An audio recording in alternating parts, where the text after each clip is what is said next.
welcome. Let's try to solve another Leetcode problem. 2852, sum of remoteness of all cells. So let's just try to understand what is the remoteness of R, I, and J. So yeah, let's just try to understand here. So in the first example, so we're gonna calculate the remoteness. It is the sum of the remoteness. Actually, it is the sum of R, I, and J. So for example, we just need to choose the positive values. For the first one, it is a positive value. So except except this value, we're gonna check all other values which is not connected to my current value. So if it is not for directional connected, so I'm gonna check the sum of all those values. So for this one, 3, 4, 5 is not connected, and the sum of them is 12.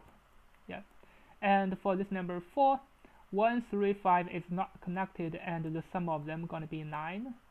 And for this 3, 1, 4, 5 it's gonna be 10, and for this 5, 1, 4, 3 it's gonna be 8. Yeah, so the total sum gonna be 39. This is 21, and this is 18, and yeah, this is 21, this is 18, and this is 39. So the final result is 39. Yeah. So currently, how can we calculate it? Normally, according to the problem, maybe we're gonna check the maybe we're gonna just check the second example. Maybe this is easier to find a formula. Yeah. So if we can find a formula, definitely we can solve it. So first of all, because we are going to check, because definitely this is R times C grid. Definitely we're gonna use R times C time complexity. Otherwise, it's gonna be time limit exceeded. So according to what we are giving, so n gonna be 300. So that's basically n squared gonna be the time complexity. Now we are going to check the positive values. So for example, let's just check this one. If this is a 3, so what we're gonna do? We just need to use this value. We just need to use this value 3 because this 3, 4 is excluded. So similarly for this value 4, we just need to use this value 3, and this 4 is excluded. Basically, if we are using this 3, definitely all other component which is not connected to 3, I'm gonna check the sum of all those values. Yeah. So this means it's really important to calculate the total values of all the positive integers. So for example, the positive integer for the total value 3, 4, 3, it's going to be equal to 10. And then we're going to check the connected component. For 3 and 4, it is a connected component. And how many of them? There are 2 connected components. Yeah. So this means we're going to use a 2. And what left behind is 10 minus 3 minus 4. So it's going to be 3. So it means 2 times 3. It's going to be this component. And then we're going to check the component 3. So for this 3, what is 10 minus 3? It's going to be 7. Yeah. And how many components? It is only 3. So this means 7 times 1, it is 7, and plus this value 6. So the final result is going to be 13. So if we understand this kind of a formula, basically we know how to calculate it. Yeah, because here is only one component. Yeah, because if we are checking this one, actually we will ignore this one. How can we ignore this one? We're going to use 10 minus 3, which is going to be 7. And then for this value, let me just, I think I've already explained it.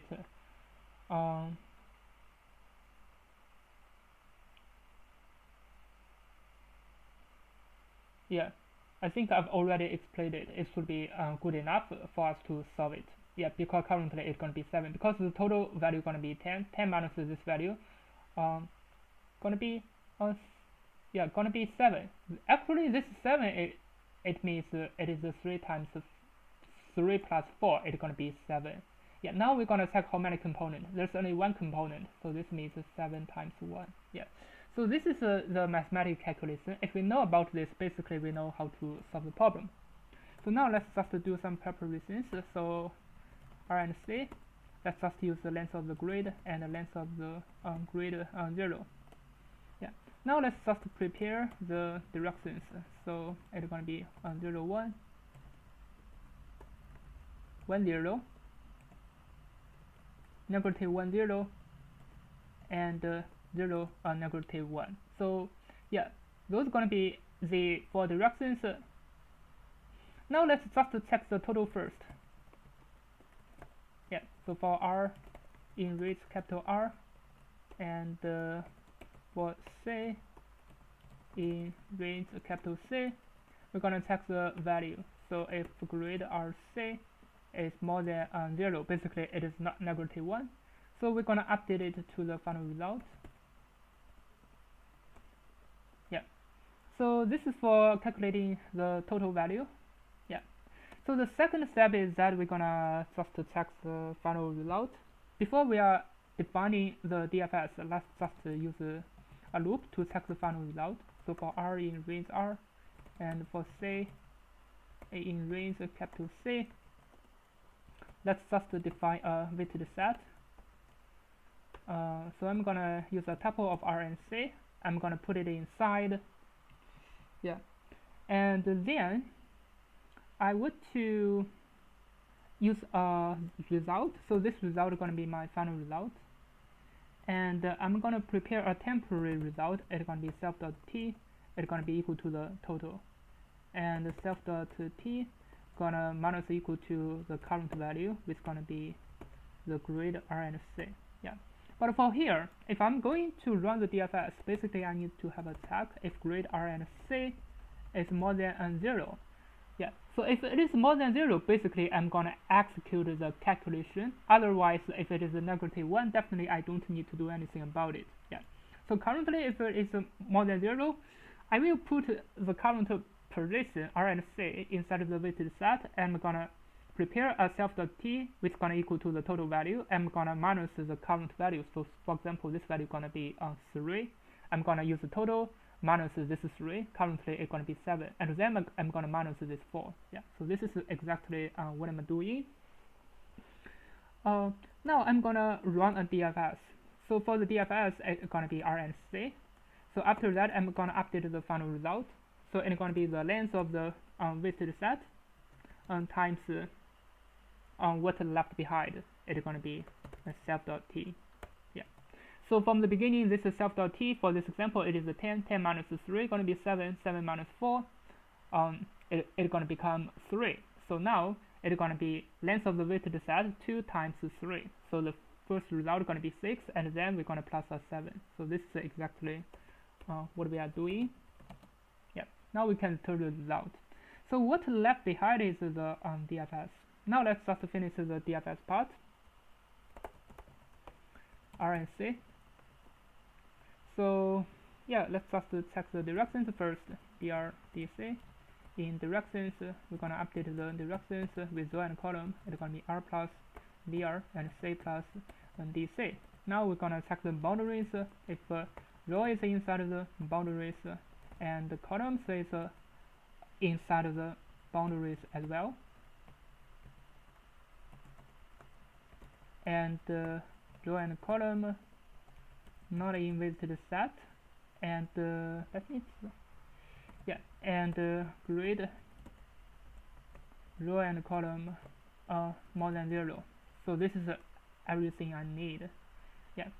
After that, I need to put it inside of the weighted set, row and column, and I needed to set grade row and column to a value. Grade row and column to a value of, yeah, basically I don't need to do it, but I think it's okay. Yeah, I think it's okay, but let's just do it from here. Yeah. But before that, I needed to minus the value. So self.t needed to minus this value. So it's going to be grade and row and column. Yeah. So after all those calculations, I'm going to run this DFS. It's going to be this row and column. Yeah. So I think this is everything I need to solve this problem. Yeah. Now let me just run it to have a basic check if it works. Yeah, as you can see, it didn't. Actually, here there's something wrong with it. Maybe we're gonna check why for the second case it didn't work in. Yeah. So let's check what mistakes I made for the problem. Yeah.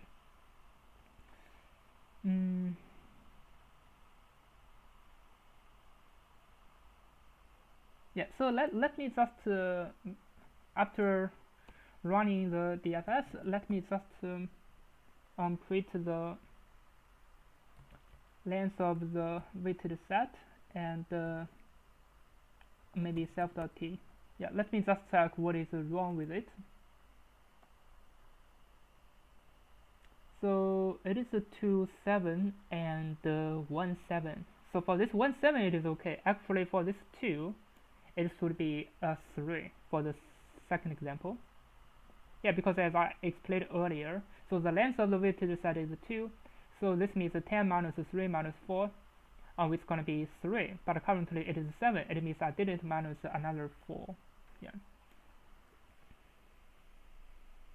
Let me just check it. Yeah, because here you see I did some mistake. So it's going to be self.t minus equal to the grid row and column. Yeah. Now as you can see, it works. Yeah. Now let me just submit it to check if I can pass for all testing cases. Yeah, as you can see, I passed for all testing cases. Actually, I don't need to reset this self.row and column to. Yeah, let me think about it. Do I need it? Yeah, I need it. Yeah, because this kind of setting is preparing for here. I needed to check if the grid RSA should be more than 0. Yeah. Yeah, I think that's all about it. Although I think the code can still be simplified because for this weighted set normally we don't need to do it. Why? Let's just do not use the weighted set. Let me just prepare a count, gonna be 1. So if we find a value, it is more than 0, we're gonna set the self.count equal to 1. Now we don't need to use this weighted set. Yeah, because this -1 setting is enough for us to solve the problem. So here we will not use this weighted set. So we're gonna use yeah, because here we're gonna have a set of a -1 for the weighted value. So for here we just need to update the self.count, gonna plus equal to 1, and here we don't need to check if it is inside of the weighted set or not. Yeah, I think it's gonna work. Let's just check. Maybe not. Oh, here I don't need to use this weighted set. I need to use the self.count. Yeah. It didn't work. This is 7.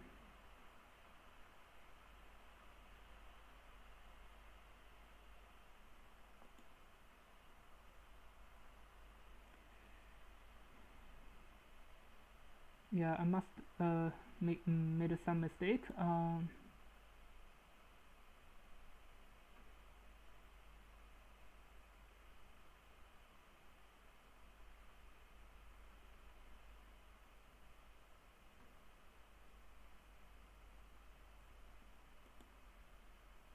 Yeah, so now let me just print out after this DFS what is the self.t and self.count. I think I made some mistake.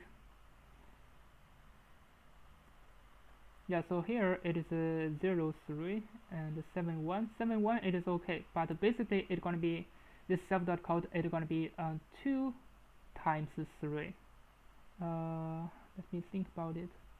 It's gonna be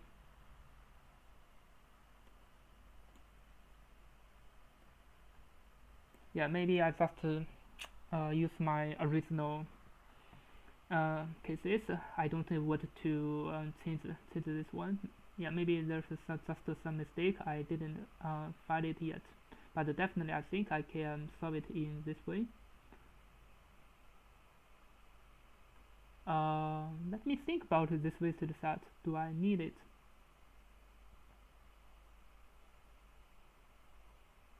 Yeah, normally I don't need it if I set this value to a -1.